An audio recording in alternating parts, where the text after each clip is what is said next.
Hello guys, ये episode 46 का part भी खूबसूरत मोहब्बत का। चलिए शुरू करते हैं। नाली को अब समझ आया कि उसे इस गाड़ी में क्यों बिठाया गया है। इस गाड़ी में पहले से ही सारी चीजें सेट करके रखी गई थी। मनन अंश की बलाइयां लेते हुए कहता है, हाय मेरे लाल, ये काम सही किया तूने। मेरे दिल की दुआ है कि तेरी शादी जल्दी से जल्दी हो जाए और तू 2-3 बच्चों का बाप बन जाए। क्यों मनाली? मनाली क्या ही बोलती, उससे की तो बोलती ही बंद हो गई। उसे बंद कमरे में भी इतना डर नहीं लगता था जितना कि इस गाड़ी में मनन के साथ लग रहा था। मनन उससे बड़े ही रोमांटिक अंदाज में बातें किए जा रहा था और मनाली उसकी पटर पटर सुन रही थी। मनाली बस अपनी हाँ में से हिला रही थी। और वहाँ अमर की गाड़ी में बिस्की बड़े शौक से गटकी जा रही थी। पूरी गाड़ी में गानों का शोर हो रहा था और वहाँ सैम और निशा पैक पे पैक लगाए जा रहे थे। अमर को बड़ी खुशी हो रही थी निशा को इतना खुश देखकर, और रागिनी भी उनके साथ घुल मिल गई थी। नैनीताल का खूबसूरत सफर शुरू हो चुका था। सब लोग बहुत खुश थे, हंसते गाते हुए जा रहे थे, पर उन लोगों को ये नहीं पता था कि नैनीताल में एक बहुत बड़ी मुसीबत उनका वेट कर रही है, जो कि मनाली के लिए बहुत खास है और वो उस मुसीबत को बहुत अच्छे से जानती है। और यहाँ घर में धीरज और राग थे।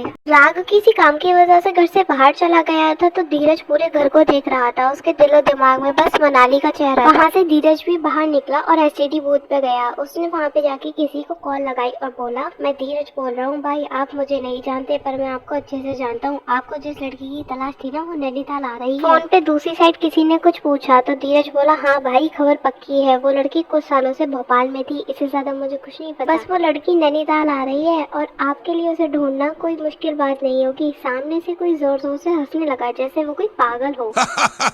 फिर धीरज कहता है, भाई मैंने आपको खबर दी जिसका आपको बेसब्री से इंतजार था। अब मुझे मेरे पैसे कब मिलेंगे? सामने से इंसान कुछ कहता है और धीरज के चेहरे पे स्माइल आ जाती है। फिर धीरज कहता है, जी भाई आपका बहुत बहुत शुक्रिया, बस मुझे मेरे पैसे टाइम पे मिल जाने चाहिए। आखिर आपके इतने सालों की तलाश मैंने एक इन्फॉर्मेशन से पूरी कर दी। अब आप अपनी मंजिल पे बेफिक्री से पहुंच जाएंगे। पर एक बात है भाई, इस समय मेरा नाम नहीं आना चाहिए। सामने से उस इंसान ने कुछ बातें की और फिर कॉल कट हो गई। पर एक बात है, वो ऐसे हंस रहा था जैसे कोई पागल हो। हंसते हुए उसका चेहरा किसी भयानक जानवर से कम नहीं लग रहा था। वो ऐसे हंस रहा था जैसे उसे कोहिनूर का हीरा मिल गया हो। वो कहती है ना, जिंदगी में एक ऐसा मोड़ आता है जहाँ पे जिंदगी आपको उस मोड़ पे ले जाती है जहाँ से आपने अपनी जिंदगी शुरू की हो। मनाली की लाइफ में भी ऐसा ही कुछ हो रहा था। उसकी जिंदगी यू टर्न ले रही थी। जहाँ से उसने अपनी अनकही कहानी शुरू करी थी, पर इस बार वो अकेली नहीं थी। उसके साथ मनन था, जो कि उसके हर कदम पे उसके साथ था। सुबह के 8 बज चुके थे और सुभाष जी के घर में शांति पसरी हुई थी। रानी जी भी किचन में काम कर रही थी और मंदिरा अपने कमरे में सो रही थी। रानी जी ने घड़ी की तरफ देखा तो वो मंदिरा के कमरे में उसे उठाने के लिए चली गई। वो मंदिरा के कमरे में आई और उसके कमरे को ठीक करने लगी और साथ के साथ रानी जी से आवाज भी लगा रही थी, लेकिन मंदिरा पर कोई असर नहीं पड़ा। वो वैसे के वैसे सो रही थी। रानी जी उसके पास गई और प्यार से उसके सिर पे हाथ फेरा। उन्होंने प्यार से उसका माथा चूमा तो डर गई। उसे बहुत तेज बुखार था। रानी जी ने डर के सुभाष जी को आवाज लगाई और सुभाष जी वहाँ दौड़ते हुए। सुभाष जी कहते हैं, क्या हुआ रानी जी, आप इतनी तेज क्यों चिल्लाई, क्या बात है? रानी जी रोते हुए कहती हैं कि सुभाष जी देखिए ना, मंदिरा को कितना तेज बुखार है। सुभाष जी हड़बड़ाते हुए मंदिरा के माथे पे हाथ लगाते हैं और कहते हैं, हाँ रानी जी, इसे तो वाकई बहुत तेज बुखार है, पर ये हुआ कैसे? कल तक तो ठीक थी, अचानक क्या ये कैसे? रानी जी कहती है कि मुझे नहीं पता। सुभाष जी आप प्लीज जल्दी से डॉक्टर को कॉल कीजिए ना। सुभाष जी कहते हैं कि आप चिंता मत कीजिए रानी जी, हम अभी डॉक्टर को बुलाते हैं। इतने आप इसके सिर पे थोड़ी ठंडे पानी की पट्टियां रखिए, क्या पता बुखार थोड़ा कम हो जाए। रानी जी उनकी बात सुनकर तुरंत किचन में गई और वहाँ से ठंडा पानी और एक कपड़ा लेकर आई। इतने बीच में ये सुभाष जी ने डॉक्टर को कॉल लगा दिया और उन्हें जल्दी आने को कहा। रानी जी मंदिरा के माथे से ठंडे पानी की पट्टियां बदलती रही और साथ साथ रोने भी लगी। सुभाष जी की भी आंखें नम होने लगी अपनी बेटी की ऐसी हालत देख के। वो दोनों उसके पास ही बैठे रहे और उसे जगाने की कोशिश करते रहे। थोड़ी देर में डॉक्टर भी आकर सुभाष जी उन्हें अंदर ले आए।